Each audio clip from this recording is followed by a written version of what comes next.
bersama narasumber yang luar biasa. Baik, untuk selanjutnya kita akan masuk ke materi pertama mengenai keajaiban ASI dalam kesehatan dan perkembangan. Untuk narasumbernya akan saya bacakan terlebih dahulu untuk CV-nya, boleh ditampilkan. Jadi untuk narasumber kali ini, beliau dulunya praktik di Rumah Sakit Taman Husada. Ya, sudah muncul. Dan juga di Klinik Satelit 3 PKT. Beliau dulunya adalah lulusan dari pendidikan dokter di FKUGM, Universitas Gadjah Mada, luar biasa, pada tahun 2007. Kemudian menempuh pendidikan dokter spesialis anak di FK Undip 2017 dan di 2019 Postgraduate Program in Pediatric Nutrition di Boston University School of Medicine. Langsung saja kita sambut narasumber yang cantik dan luar biasa ini, tentunya Dr. Arlita Putri V. Puspitasari, spesialis anak. Selamat pagi, Dr. Putri. Selamat pagi, Mbak Risan. Baik, kepada Dr. Putri, kami silakan. Baik, terima kasih. Alhamdulillah, jazakillahu khairan. Assalamualaikum warahmatullahi wabarakatuh. Selamat pagi semuanya, bapak-bapak, ibu-ibu. Ini bapak-bapak ada yang nonton nggak? Ya, harusnya sih nonton ya, karena pekerjaan menyusui bukan hanya pekerjaan ibu, tapi harus butuh support dari ayah dan keluarga. Ya, yang paling penting itu. Baik, terima kasih juga. Alhamdulillah, jazakumullah khairan kepada FKKI. Konsisten sekali untuk mendampingi seluruh Indonesia ini biar sehat ya. Tadi juga sudah disebutkan bahwa ada rentetan kegiatan yang nyambung satu sama lain antara stunting, kemudian saat ini ASI, di mana ASI juga penting sekali untuk pencegahan stunting yang sedang digencar-gencarkan oleh pemerintah. Baik, terkait tema pada pagi hari ini, wujudkan generasi penerus yang tangguh dengan ASI. Memang sehebat apa sih ASI? Kok bisa gitu diklaim bisa mewujudkan generasi penerus yang tangguh? Nanti kita ngulik ya dalam-dalamannya bagaimana. Termasuk nanti juga ada masalah-masalah menyusui, bisa sharing nanti ya bersama bidan Iftitah yang nanti selanjutnya akan sharing juga sama ayah bunda. Baik, saya sudah mulai share screen untuk tampilannya. Apakah sudah bisa disaksikan dengan seksama? Baik, ajaibnya ASI untuk tumbuh kembang anak.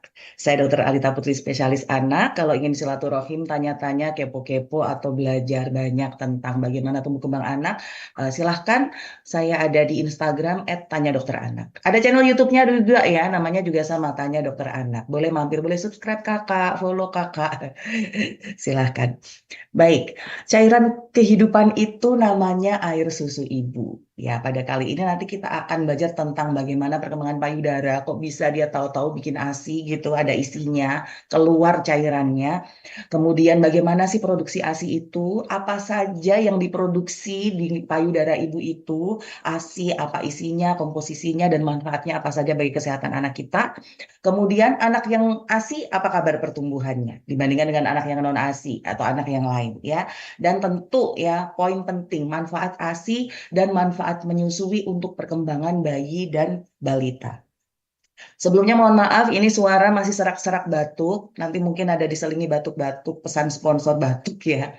Karena ya kondisi sedang tidak baik-baik saja. Mungkin ada juga yang sama di sini semuanya serba batuk. Atau mungkin ada yang gondongan juga ya, anak-anak di sini juga lagi banyak yang gondongan. Well ya, musim lagi nggak asik. Kita lanjutkan ya, air susu ibu.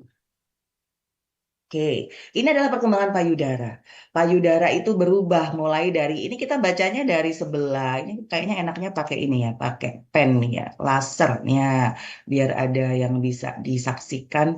eh, Muncul nggak ya kalau di ini? Semoga muncul ya. Nah, jadi pada saat kita belum masih gadis ya, masih gadis, masih kenceng, payudara seperti ini. Dia ada kelenjar-kelenjar lemaknya, ada kelenjar-kelenjar payudaranya yang hanya dimiliki oleh wanita, luar biasa ya. Kemudian pada saat Allah memberikan rezeki kita hamil, berubah tuh payudara. Jadi sebelahnya kayak gini, tambah besar. Apa aja yang berubah? Mulai dari awal kehamilan sampai akhir kehamilan sampai nanti selesai masa menyusui. Apa saja yang berubah? Ukurannya berubah, kepadatannya berubah, penampilannya juga berubah ya. Tadi ada tuh yang mengeluhkan payudara melorot setelah menyusui. Upsi. Nah, nanti cari tipsnya ya biar tetap kencang meskipun sudah menyusui. Warna puting kita berubah, lebih gelap, lebih luas gitu. Cairan yang keluar juga berubah dan sensitivitasnya berubah. Ya, wanita memang luar biasa, makhluk yang dikaruniai organ berupa payudara di mana di sini ada sumber air kehidupan. Oke. Kita sekarang belajar gimana sih ASI diproduksi. ASI diproduksi dia di payudara ibu. Pada saat bayi itu meletakkan mulutnya saja ke payudara ibu, dia sudah ngasih tuh ya. Dia sudah ngasih sinyal ke otak untuk payudara memproduksi ASI. Ada dua hormon, prolaktin dan oksitosin. Prolaktin bikin produksi dan oksitosin bikin dia memeras ya, bikin lobul-lobul bulat-bulat ini memeras, kemudian keluarlah, terproduksilah cairan ASI yang kemudian diasup ya, diminum oleh bayi kita. Seperti ini prosesnya dan ini terjadi berkali-kali. Ya, terjadi berulang-ulang dalam setiap kesempatan. Pada saat bayi kita menyusu, hisapan bayi kita mengirimkan sinyal ke otak ibu. Mama, aku mau mimi. Kemudian badan ibu, otak ibu langsung memerintahkan organ payudara untuk, wah, ada yang beli tuh. Mau sold out kakak, ya kayak kita jualan ya. Produksi dinaikkan. Produksi naikkan, prolaktin naik, produksi ASI naik, oksitosin naik, akhirnya dari hisapan bayi keluarlah ya. Jadi pakai tekanan negatif nih ya. Keluarlah air susu yang sudah tertampung di dalam payudara ibu.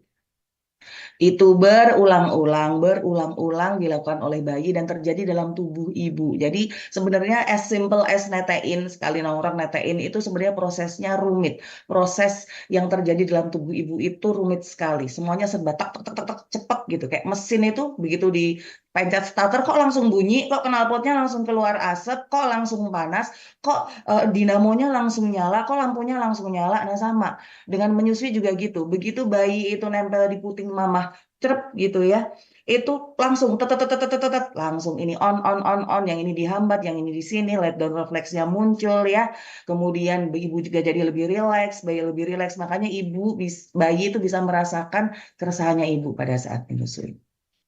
Oke, nah komposisinya apa saja? Dalam setiap tetes ASI yang dihasilkan oleh payudara ibu kandungannya luar biasa. Ada air tentu ya, kita ASI kan barang cair bukan barang padat. Kemudian di situ tentu ini protein komposisi-komposisi yang nutrisionis ya, yang untuk pertumbuhan. Ada air, ada protein, ada karbohidrat, ada laktosa. Laktosa ini adalah karbohidrat utamanya ASI, jenisnya laktosa ya. Kemudian berbagai jenis lemak. ASI itu mengandung lemak yang sangat tinggi. Karena apa? Karena itu dibutuhkan. Dan lemak itu kalorinya paling tinggi dibandingkan antara karbohidrat dan protein. Untuk itu kadang bayi-bayi itu pada saat empasi terutama kenapa harus pakai lemak? Karena memang kalorinya tinggi. Dan brain atau bahan bakar otak bayi itu mostly masih butuh lebih banyak lemak daripada kita yang udah gede, yang udah tua. Kalau lemak malah jadi kolesterol, kalau ketinggian jadi bahaya. Nah, bayi dia butuh lemak persentasenya lebih besar daripada kita dan ASI ibu itu banyak lemaknya. Kemudian ada juga zat antibodi atau kekebalan tubuh. Jadinya anak-anak ASI diharapkan dia akan lebih jarang sakit daripada anak-anak yang tidak diberikan ASI. Selain itu ada apa? Ada vitamin dan mineral. Banyak sekali. Vitamin yang larut lemak, vitamin yang larut air, ada semuanya. Mineral-mineral apa saja, zat besi. Nanti kita bisa baca lebih detail ya. Ada oligosakarida. Apalagi itu oligosakarida? Molekul-molekul yang penting ya untuk pencernaan anak, untuk perkembangan anak. Terdapat lebih dari 800 jenis bakteri baik. Kalau Bapak Ibu kenal ada Lactobacillus, Proteus, segala macam ya yang berseliweran kadang di iklan di sosial media ya, itu adalah beberapa yang sudah bisa terdeteksi oleh kita sebagai manusia, sebagai peneliti. Oh ini bisa dibikin padanannya, ini bisa dibikin padanannya supaya kandungan susu mirip semirip mungkin sama ASI. Tapi itu pun masih terbatas. Karena dalam ASI jenis bakteri baiknya 800 lebih. Dan yang kita temukan dan bisa kita copy paste baru cuma beberapa biji aja. Jadi sedemikian luar biasa ASI itu. Setelah itu ada berbagai sel imun, sel kekebalan tubuh ya, imunoglobulin A, imunoglobulin B, dan imunoglobulin MG ya, sorry. Kemudian ada hormon. Nah ini hormon ini barang hidup, hormon pertumbuhan tinggi ya kandungannya pada ASI. Ini kamu mau dilihat lebih detail nih ya. Oh, secara nutrisional ASI itu ada kandungannya apa? Ada laktosa, protein, lemak, dan juga oligosakarida. Kemudian ada juga kandungan ini nanti berubah seiring dengan hari, sekian bulan dia bisa berubah, sekian minggu dia bisa berubah, menyesuaikan. Vitamin dan mineralnya apa aja? Ada besi, kalsium, fosfor, magnesium, mangan, yodium, selenium, tembaga, zinc, natrium, kalium, klorida. Aduh, ini semuanya penting banget. Peritilan-peritilan kecil-kecil tapi luar biasa. Coba lihat zinc. Zinc ini adalah salah satu nutrisi yang digembor-gemborkan kan sebagai nutrisi anti stunting. Anak kalau stunting, kalau pendek biasanya zincnya kurang. That's why salah satu yang didengungkan oleh pemerintah adalah cegah stunting. Pertama pakai ASI eksklusif dulu. Karena apa? Ada zincnya. Belum tentu susu-susu lain ada zincnya. Dan apapun yang ada di dalam ASI itu penyerapannya mudah oleh anak kita. Berbeda dengan susu lain, susu non-ASI yang penyerapannya sulit. Oh ini, tinggi itu, tinggi anu, di labelnya kelihatan. Penyerapannya minimalis tapi. Yang sisanya terbuang jadi endapan, keluar lewat pup dan lain-lain. Sehingga sedemikian luar biasa komponen vitamin dan mineral yang ada dalam ASI. Magnesium dan mangan, dua-duanya ini berkaitan dengan bagaimana kita tidur, bayi tidur, termasuk perilaku nantinya. Kita belajar nanti ya di slide selanjutnya ada. Iron apalagi, zat besi. Sekarang banyak orang sudah mulai melek bahwa bayiku butuh zat besi. Meskipun dia ASI ataupun susu formula, bayi Indonesia sebagian besar masih membutuhkan suplementasi zat besi karena memang kadar besinya mereka rendah. Karena kenapa? Karena mama-mamanya juga kadar besinya rendah. Jadi kita mama-mama Indonesia ya, beda sama mama-mama bule gitu. Memang ya, masih speknya seperti ini kita. Jadi anak-anak kita yang perlu disupport supaya nanti dia jadi orang dewasa yang zat besinya normal. Batuknya muncul. Baik. Zat besi pentingnya untuk apa? Motorik dan apa? Kecerdasan. Anak-anak SD itu ya. Kalau dia anemia, kecerdasannya dia lebih rendah daripada anak-anak SD yang dia nggak anemia. Sudah ada penelitiannya. Anak-anak SMP sekarang, yang perempuan yang udah punya anak SMP, kakaknya udah SMP, diberikan zat besi gratis seminggu sekali di sekolahannya. Supaya apa? Supaya anak-anak kita nantinya jadi remaja yang tidak anemia, dewasa muda tidak anemia, jadi ibu ya jangan anemia, supaya nanti cucu-cucu kita nggak anemia kayak bayi-bayi kita yang dialami saat ini. Ada juga vitamin D, vitamin K. Vitamin D pun rising star sekarang ya. Top level, sedang melambung tinggi. Semuanya orang heboh cari vitamin D. Ikatan Dokter Anak Indonesia pun menganjurkan bayi-bayi lahir sudah diberikan pemberian vitamin D. 1 kali 400 IU ya, bentuknya tetes. Setiap hari ditetesin sekali sehari gitu. Baik bayi ASI maupun yang non-ASI. Karena penting sekali vitamin D. Efeknya bukan cuma buat ke tulang. Di luar tulang pun juga banyak. Imunitas, kemudian alergi nih, banyak-banyak alergi, gerak-gerok, meler, nggak jelas, beruntusan. Kemudian apalagi keganasan. Wanita-wanita yang kadar vitamin D-nya rendah lebih rentan terkena keganasan, serviks, dan lain-lainnya, termasuk pria-pria muda nih. Jadi bapak ibu, kalau merasa kayak aku kurang berjemur, aku tiap hari kerjanya kantoran, naik mobil sana sini, atau kalau naik motor segala-gala helm, berukut semua, takut item ya kan, atau mbak-mbak nih pakai sunscreen ya, vitamin D-nya kemungkinan kurang, rutin minum konsumsi vitamin D biar bagus. Ibu-ibu hamil sekarang pun oleh dokter kandungan diberikan juga suplementasi vitamin D. Kalau dulu ibu-ibu hamil, oh dikasih apa? Zat besi. Tambah ke sini, oh tambah kalsium. Tambah ke sini, oh tambah zinc. Tambah ke sini, tambah vitamin D. Karena memang mama-mama kita masih butuh support itu. Supaya nanti asinya cakep, bayi-bayinya cakep. Pelan-pelan nanti kita ke sana. Ada juga hormon dan faktor pertumbuhan. Growth factor ini faktor pertumbuhan. Ya, EGF, IGF, GF, GF ini adalah growth factor, growth factor, growth factor. Termasuk yang dibutuhkan supaya anak kita jangan sampai stunting. Itu. Ada juga microbial communities. Ini tadi bakteri baik. Ada bakterinya di asinya itu, tapi baik ya. Yang kita udah kenal ada beberapa. Staphylococcus, Streptococcus, Lactobacillus, Propionibacterium. Ini yang kita udah beberapa yang sedikit bisa di copy paste, tapi sisanya yang belum bisa di copy paste ratusan. Ada juga micro RNA. Ini adalah genetik ya. Ini untuk membentuk sistem imun bayi kita itu bisa memiliki pinter dia belajar imunnya. Kalau ada musuh dia pinter. Aku harus belajar pakai apa nih? Baik. Yang biasanya ngaruhnya di mana? Di saluran cerna. Saluran cerna bayi yang sehat, imunnya sehat. Selanjutnya, bagaimana cara selanjutnya? Oh ini. Iya. Nah, ini ya, satu tetes ASI tes nih.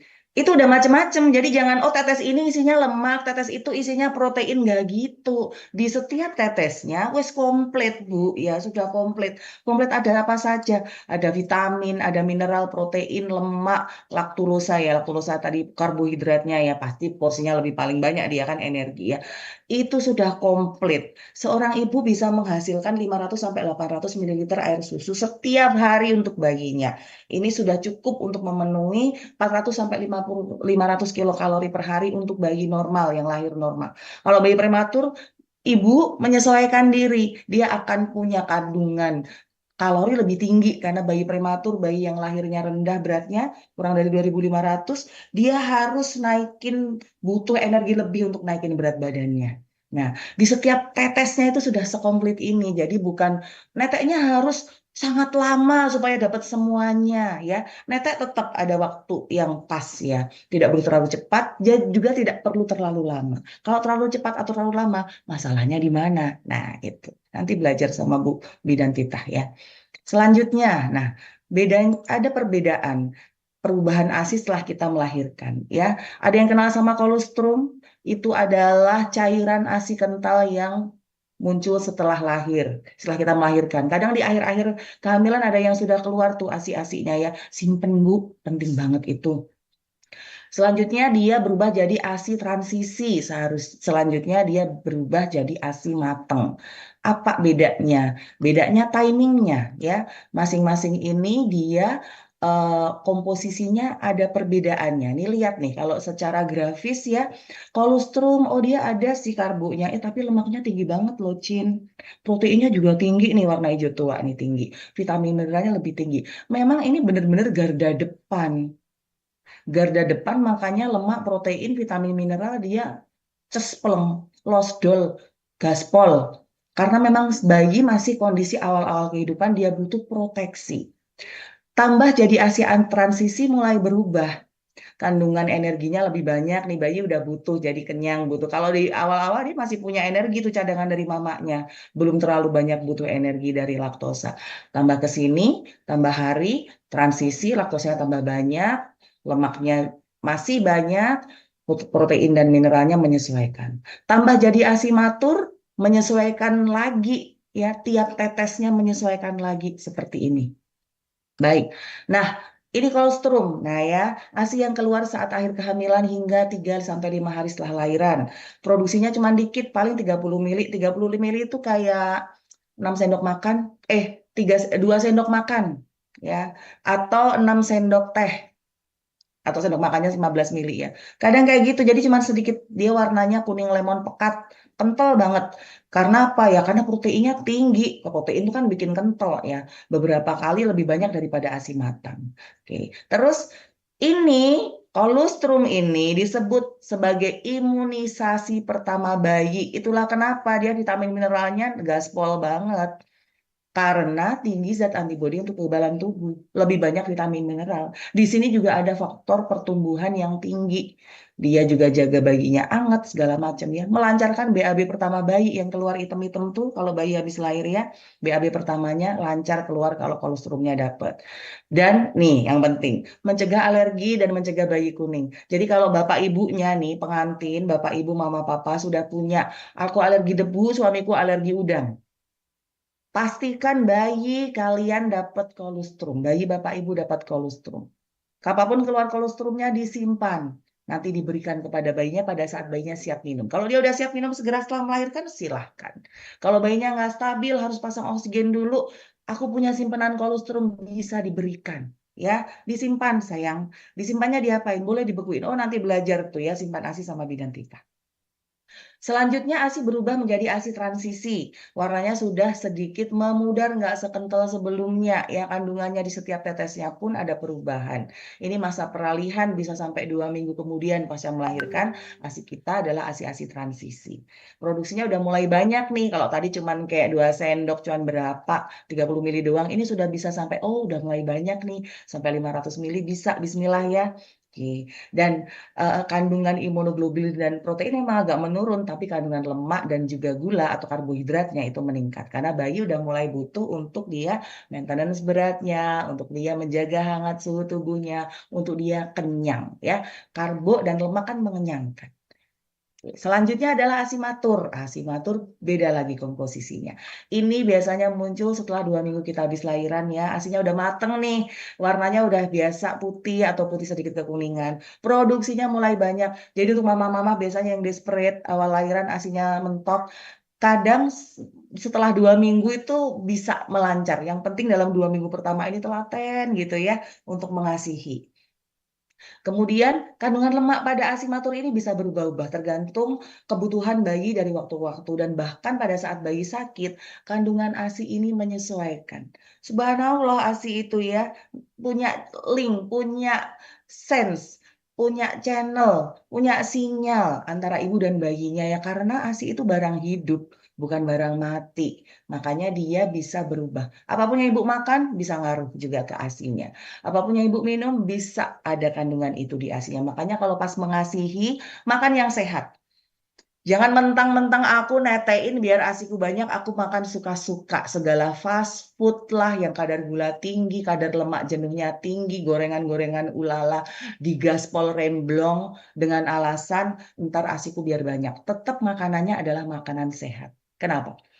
Karena penelitian terbaru membuktikan bahwa kebiasaan apa yang dimakan oleh ibu selama hamil dan menyusui itu akan berpengaruh terhadap kondisi sakit metabolik jantung dan kardiovaskuler anak di kemudian hari. Ibu-ibu yang ternyata pada saat hamil dan menyusui makannya sembarangan, bukan makan sehat, jadi lemaknya ya lemak trans, UPF ya ultra processed food, segala-gala instan dengan dalih aku lagi hamil, aku lagi menyusui, aku boleh makan suka-suka, serah gue ya. Akhirnya pilihan makanannya itu tidak sehat. Ternyata bayinya berisiko nanti dia dewasa muda atau dewasa lebih rentan terkena penyakit jantung dan kardiovaskuler lainnya, termasuk stroke hipertensi. Jadi you are what you eat, you are what your grandmother and what your mother eat. Apa yang kita makan ngaruh ke bayi kita. Jadi silakan makan gaspol remblong boleh, tapi makanannya adalah makanan yang sehat ya. Pilihan makanannya yang sehat, lemak sehat, karbonya yang sehat. Hindari ultra processed food dan hindari makanan-makanan dengan pengawet dan gula tambahan yang terlalu tinggi.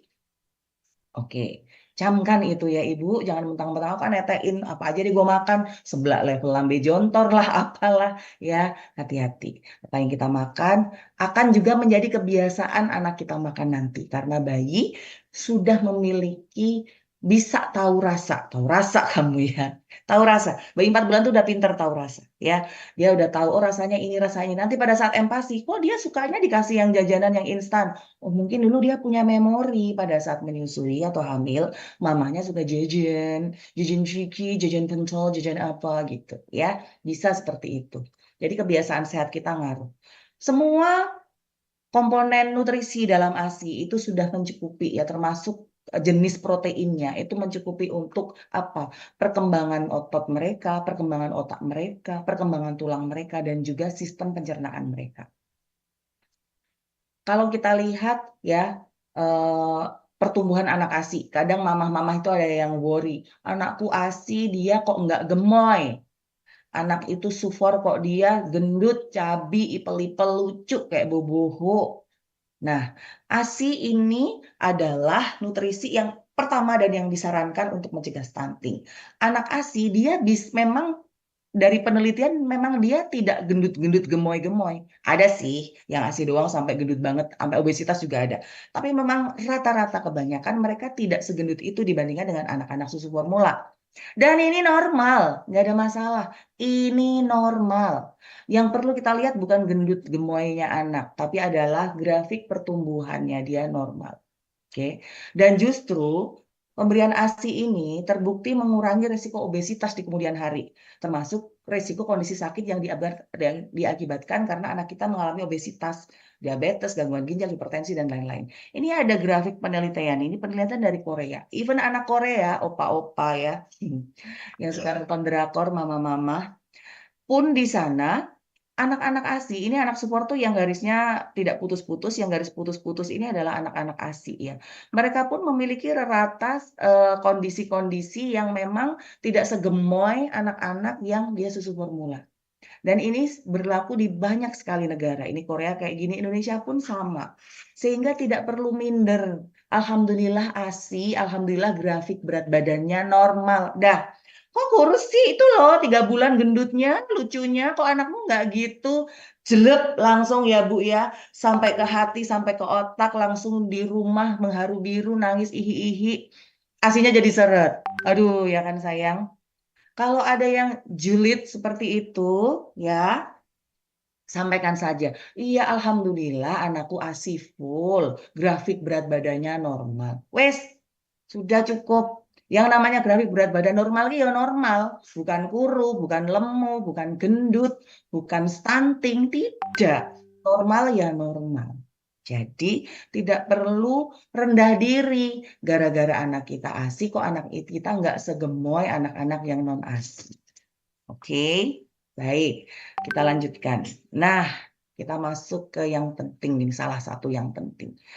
Bagaimana ASI dan menyusui ini efeknya untuk perkembangan anak. Ngaruh toh, ngaruh banget, terutama perkembangannya. Kok bisa ngaruh-ngaruhnya di mana? Di semuanya ngaruh. Ini kecil-kecil nggak bisa dibaca, nanti kita baca satu-satu ya. Ngaruh di semua organ tubuh kita, baik jeruan maupun luaran, dalaman maupun luaran ya. Kenapa bisa ngaruh? Karena dalam kisah kita proses memberikan ASI atau proses kita menyusui, memberikan ASI kan tidak harus dengan menyusui langsung, bisa dengan metode lain. Ada apa namanya? Ada stimulasi. Stimulasinya apa nih? Yang diberikan, yang didapat atau yang dilakukan ibu ke bayinya dan yang didapat oleh bayi dari ibunya atau yang dilakukan bayi sendiri dengan upayanya dia menetek. Kita lihat. Stimulasi yang pertama setelah lahir itu namanya inisiasi menyusu dini. Ya, sudah pernah tahu ya, inisiasi menyusu dini. Kalau ada yang masih pengantin baru mau punya anak, pada saat nanti anak lahir dan dia kondisinya stabil dan ibunya pun stabil, mintalah bidan atau dokter kandungan atau dokter anak yang membantu. Saya boleh nanti IMD, inisiasi menyusu dini. Minta tolong saya kalau bisa semaksimal mungkin dan memungkinkan, saya ingin IMD, inisiasi menyusu dini. Bilang sampaikan seperti itu kepada bidan atau dokter anak atau dokter obsgin yang membantu persalinan ibu. Bapaknya juga sampaikan juga, bisa ya dok ya nanti istri saya kalau lahiran, habis lahiran diupayakan IMD. Sampaikan itu, dan itu boleh. Pasien punya hak untuk minta, karena itu hak ibu dan itu hak anak. Kalau ibunya stabil, bayinya stabil. Ya, apa itu IMD? Setelah lahir, bayinya kemudian ditaruh di dada ibu. Dia bisa saja diselimutin atau dikasih topi biar nggak kedinginan, tergantung ya. Tapi kalau suhu ruangan nggak dingin, ya dia bisa aja telanjang. Nggak perlu dipakein apa-apa, boleh. Itu ya, nempel di dada ibu. Ini boleh dilakukan baik ibu yang bersalin normal maupun yang sesar. Kan itu dijahit, perutnya dibuka. Yes. Tapi ada area di mana bebas, area dada, perut bagian atas bebas. Bayi bisa ditaruh di situ. Setelah ibu dijahit, diplester bagian perutnya, bayi tetap boleh sama ibu di atas dadanya ibu, ya.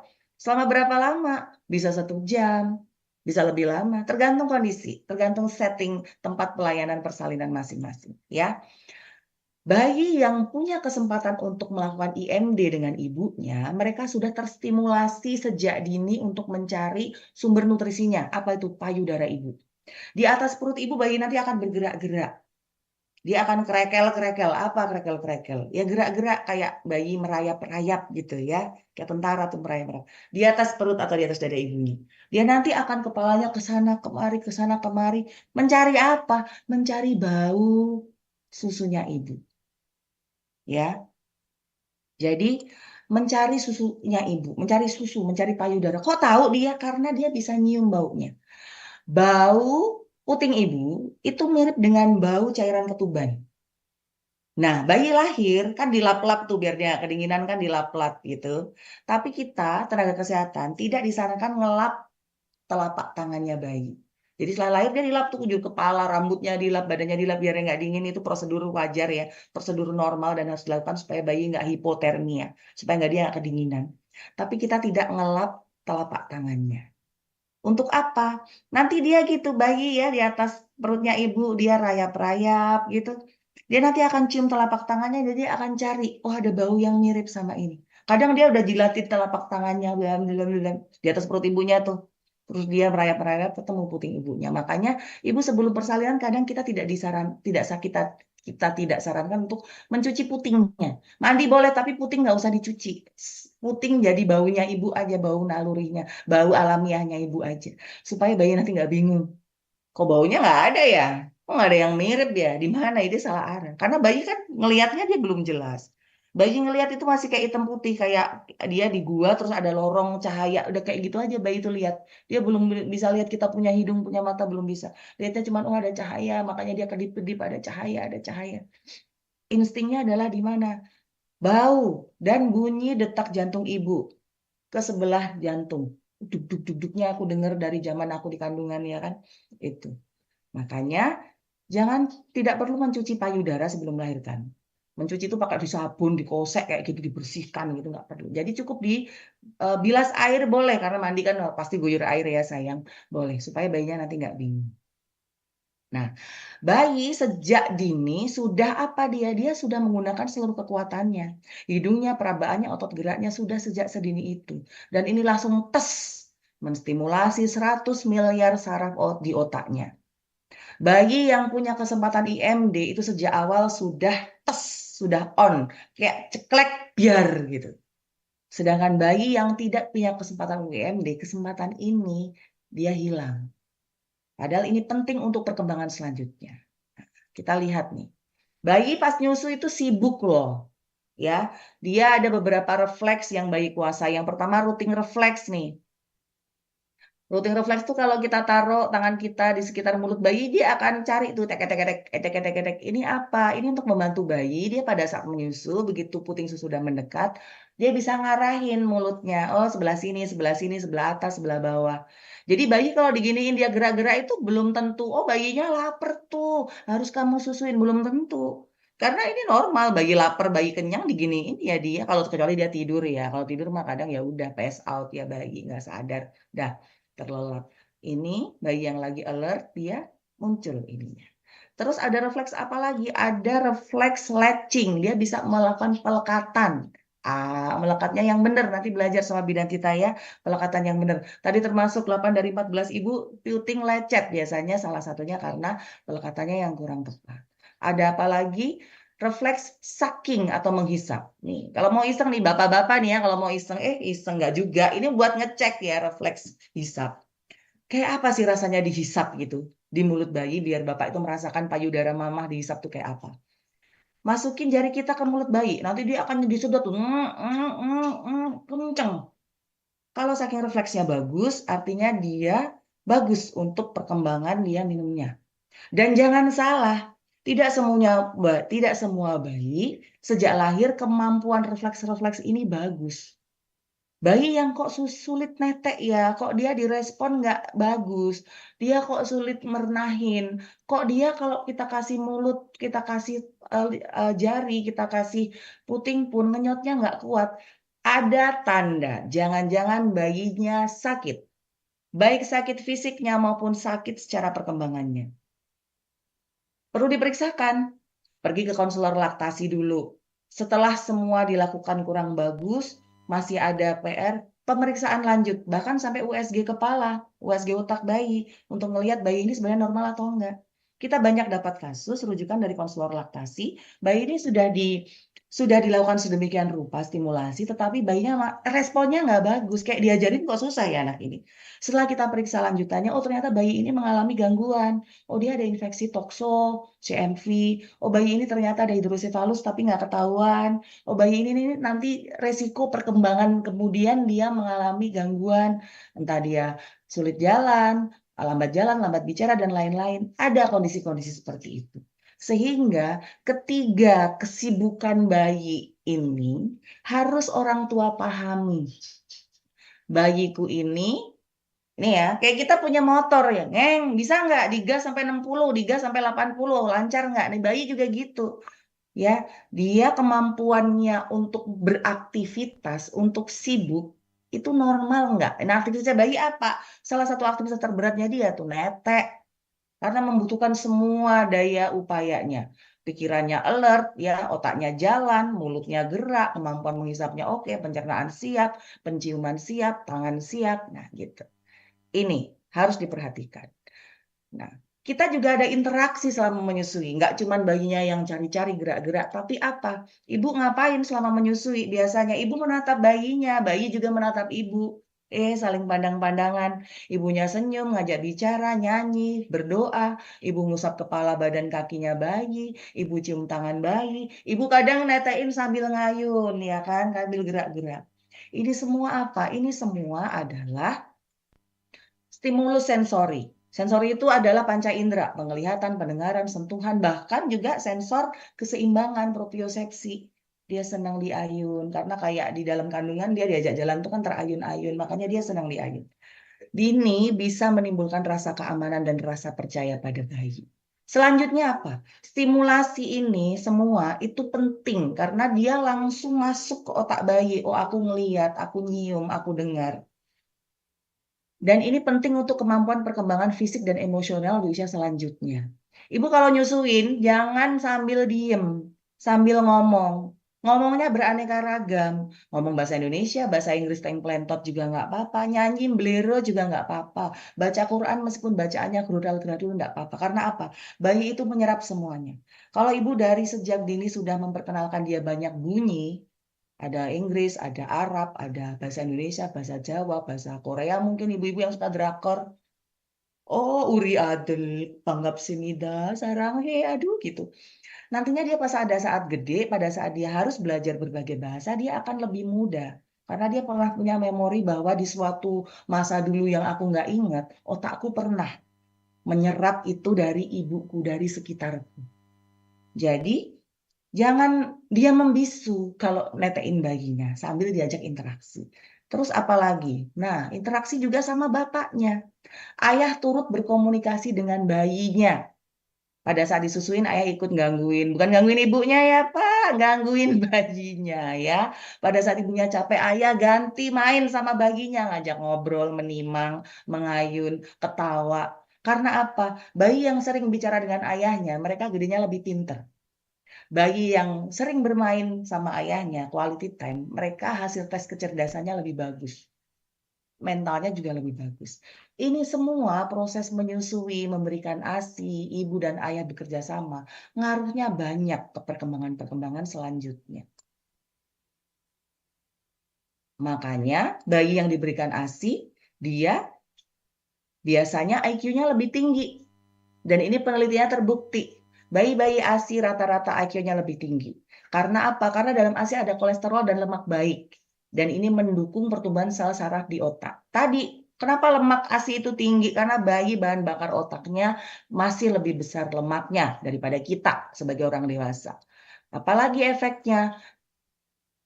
Secara sistem hormonal, mengurangi risiko diabetes karena lemaknya lemak baik, laktosanya laktosa yang baik ya.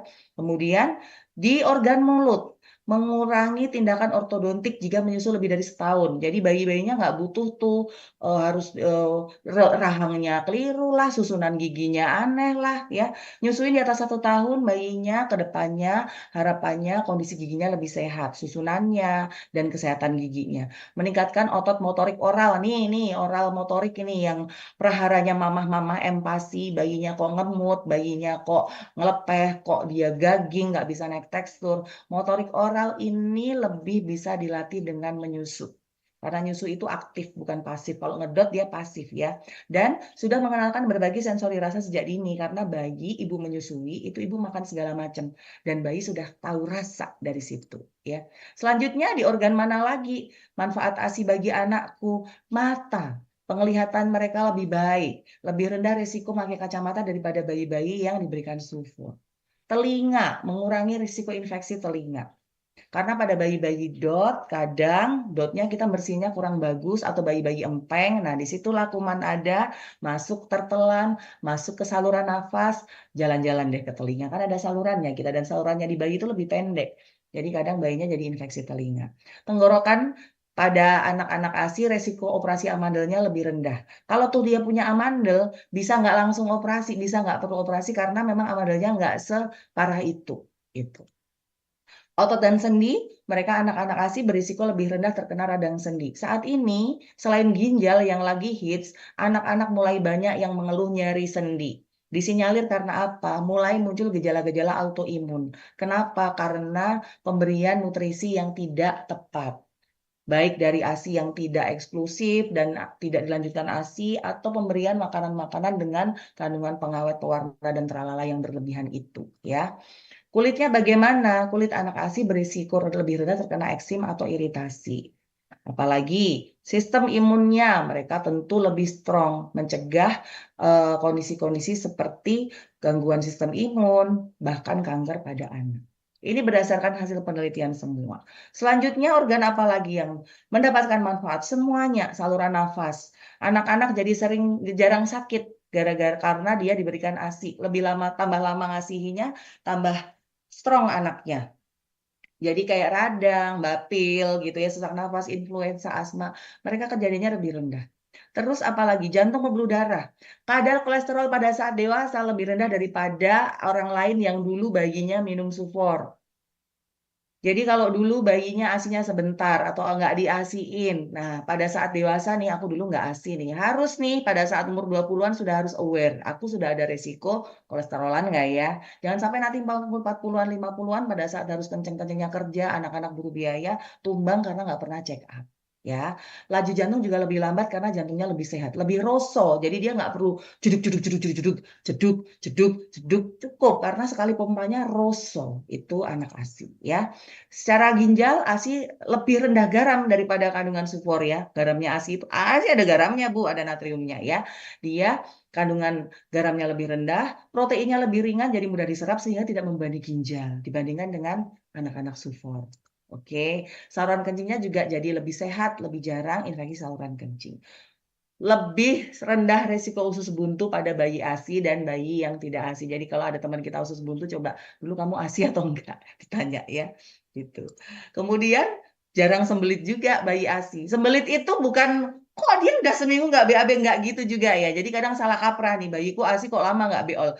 Sembelit itu artinya pupnya keras dan ngeluarinnya sulit. Dah dua itu, pupnya keras, ngeluarinnya sulit. Jadi kalau dia seminggu nggak pup, tapi pupnya lembek dan ngeluarinnya gampang, itu nggak sembelit. Tapi kalau dia tiap hari pup, tapi tiap hari pupnya keras, dan setiap keluar pupnya dia tersiksa, sulit. Jadi sampai nangis, kadang lecet berdarah, itu sembelit. Biarpun sehari 2 kali pup, tapi pupnya keras dan tersiksa kalau ngeluarin itu sembelit. Jadi jangan salah kaprah ya. Ini maksudnya gitu. Ini jarang sembelit maksudnya begitu.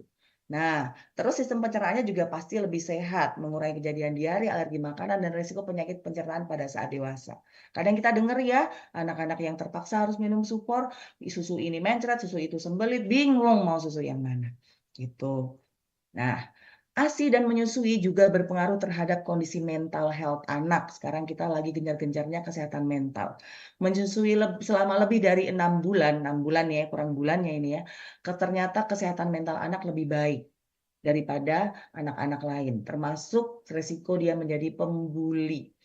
Semakin banyak bulan anak disusui, semakin kecil kemungkinan mereka mengalami depresi, perilaku buruk, gangguan fokus, dan masalah kesehatan lainnya. Jadi menyusui juga dapat meningkatkan fungsi kognitif atau kecerdasan anak. Jadi lebih lama menyusui itu maksudnya bukan aku nyusunya sampai 1 jam nggak lepas-lepas, aku nyusunya sampai 1,5 jam nggak lepas-lepas, bukan gitu. Semakin banyak bulan anak disusui maksudnya oh dia nyusu sampai umur 2 tahun. Itu lebih bagus daripada yang cuma 6 bulan toh. Oh dia bisa extend nyusu sampai 1,5 tahun, lebih bagus daripada yang cuma 8 bulan toh. Itu maksudnya durante ya, lamanya kita nyusui sampai anak umur berapa gitu loh. Gitu.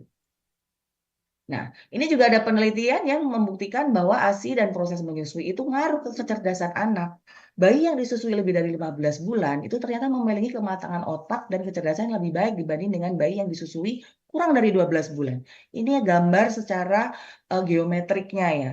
Ini diperiksa, kemudian kita cek otaknya dan kita lihat pakai kontras area-area yang dia terstimulasi. Lihat, ini lebih banyak area-area. Ini kebetulan yang dicek area hipokampus, jadi memang area-area tengah sini.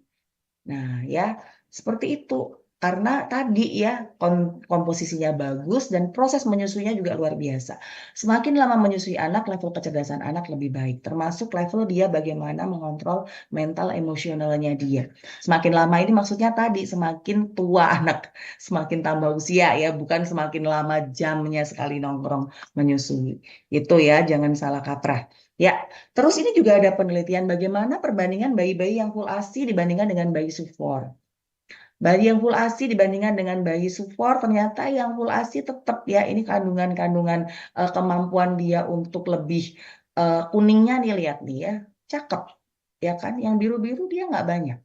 Kemudian bayi yang full ASI dibandingkan dengan bayi yang kombinasi, anakku ya ASI ya sufor. Tetap mantep yang full ASI. Bagaimana dengan kombinasi ASI plus sufor full? Jadi ada anak yang ASI sufor plus anak yang full sufor tanpa ASI. Mereka beti-beti aja, beda tipis, beda tipis. Tapi memang masih lebih superior yang kombinasi asli plus support. Jadi semaksimal mungkin berikanlah ASI. Kalaupun harus kombinasi dengan support itu masih jauh lebih bagus daripada tidak memberikan ASI sama sekali. Ya, jadi semangat ya. Keluarga harus semangat. Mantunya di rumah kalau lagi menyusui ibu, ya ibu-ibu mertua ini, jangan dijulitin. Anakmu tuh loh rewel terus, ASImu tuh sedikit mesti. Waduh, langsung bunyut rasanya. ASInya langsung bleret. Kamu sih makannya nggak bener, kamu sih makan panas, kamu sih makan es. Makanya asinya begitu, salah semua jadinya. Kalau kita sebagai orang dewasa nggak punya ilmunya tentang perasian, karena masing-masing orang itu beda-beda, ya kan? Orang seleranya kok dia bisa ya nggak doyan durian, kok dia bisa doyan durian aja beda. Asi ya bisa beda. Dan kita nggak punya ilmunya, kita tidak perlu mengeluarkan komentar-komentar negatif. Yang justru cucumu nanti yang rugi.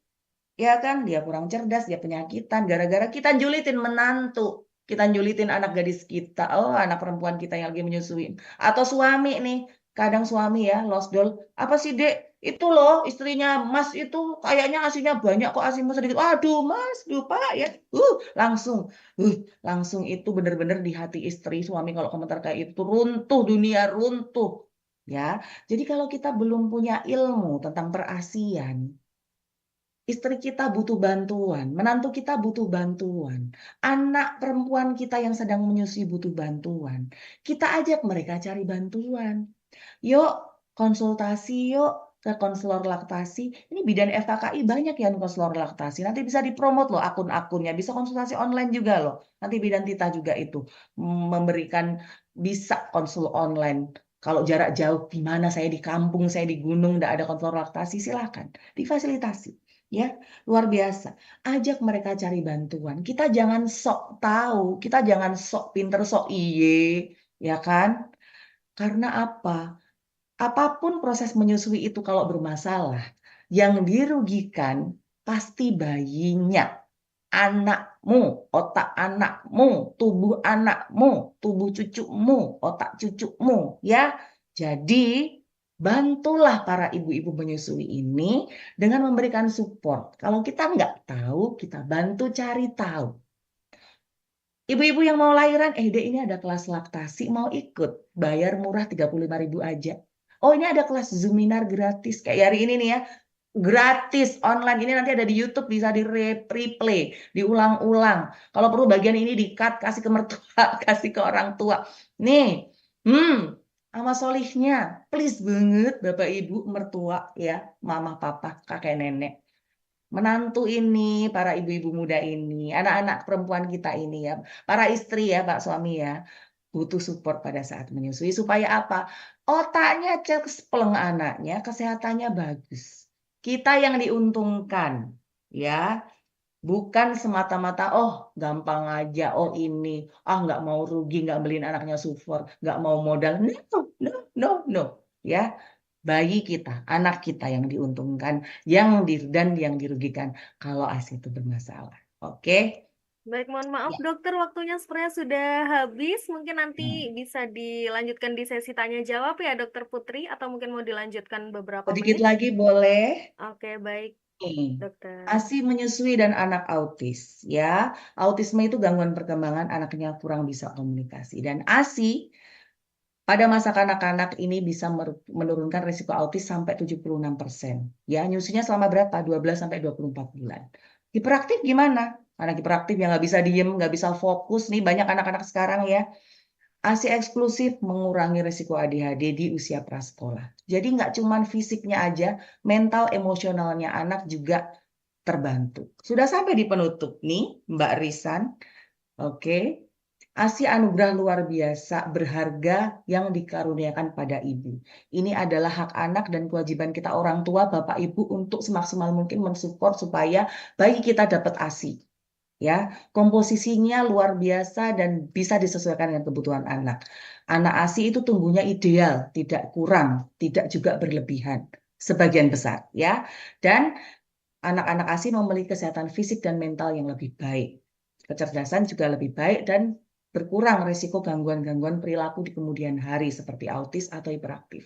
Memberikan ASI adalah salah satu upaya dan ikhtiar dan ibadah kita untuk menjaga anak kita tumbuh dan berkembang dengan optimal.